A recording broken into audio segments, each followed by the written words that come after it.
నెల్లూరు నగరంలోని శ్రీ సీతారామస్వామి మందిరంలో బ్రహ్మోత్సవాలు అత్యంత వైభవంగా జరుగుతున్నాయి. అందులో భాగంగా ఉదయం ధ్వజారోహణ, గరుడ వాహనం, గరుడ హోమం, గరుడ ప్రతిష్ఠ ఘనంగా జరిగాయి. సాయంత్రం ఉభయకర్తలుగా మెంటా బుజ్జమ్మ జ్ఞాపకార్థం భర్త వెంకటేశ్వర్లు కుమారుడు వెంకట కిరణ్ కుమార్ కోడలు కోమలి వ్యవహరించి వారు సాయంత్రం హంస వాహనం మీద భూదేవిని పూజ నిర్వహించి మంత్రోచ్చరణతో శ్రీరామచంద్రస్వామి ప్రభు వీధుల్లో తిరుగుతూ భక్తులకు దర్శనమిచ్చారు. అధిక సంఖ్యలో భక్తులు పాల్గొని స్వామివారిని దర్శించి తీర్థప్రసాదాలు స్వీకరించారు. ఈ కార్యక్రమంలో దేవస్థానం అధ్యక్షులు తన్నీరు మస్తాన్రావు, ఉపాధ్యక్షులు అమర మోహన్ రావు, ప్రధాన కార్యదర్శి సోమశెట్టి వెంకటరత్నం, కోశాధికారి Koppavarapu Sivaprasad, doctor AVS Krishnamohan, VS Prasadarao, Menta Suryanarayana, Swami Hanumantharao తదితరులు పాల్గొన్నారు. నా పేరు అమర మోహన్ రావు.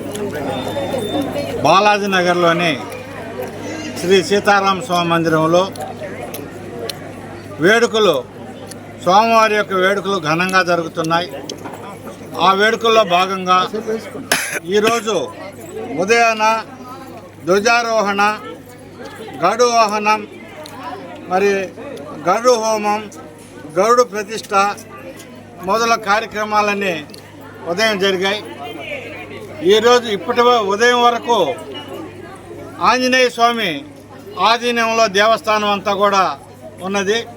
దేవస్థానమే కాదు, ఈ చుట్టుపక్క పరిగణ అంతా కూడా ఆంజనేయ స్వామి పరిధిలోనే ఉంటుంది. అంటే ఎటువంటి దుష్టశక్తులు కూడా ఈ పరిగణాలకు రానివ్వకుండా ఆయన కాపాడుతూ ఉంటాడు. కానీ ఈరోజు ఉదయం నుంచి గరుత్మంతుడు స్వాధీనంలోకి వచ్చింది దేవస్థానం. ఈ 10 రోజులు ఈ కార్యక్రమాలు పూర్తయ్యేంత వరకు కూడా గరుత్మంతుడే దేవస్థానం పరిధిలో మొత్తం కూడా దేవస్థానం కావచ్చు, ఈ చుట్టుపక్క బాలాజీ నగర్ ఏరియా అంతా కావచ్చు, స్వామివారు తిరుగుతూ ఎటువంటి దుష్టశక్తులను రానివ్వకుండా భక్తులను కాపాడుకుంటూ వారికి కావాల్సినవన్నీ కూడా చేకూరుస్తూ ఉంటారు.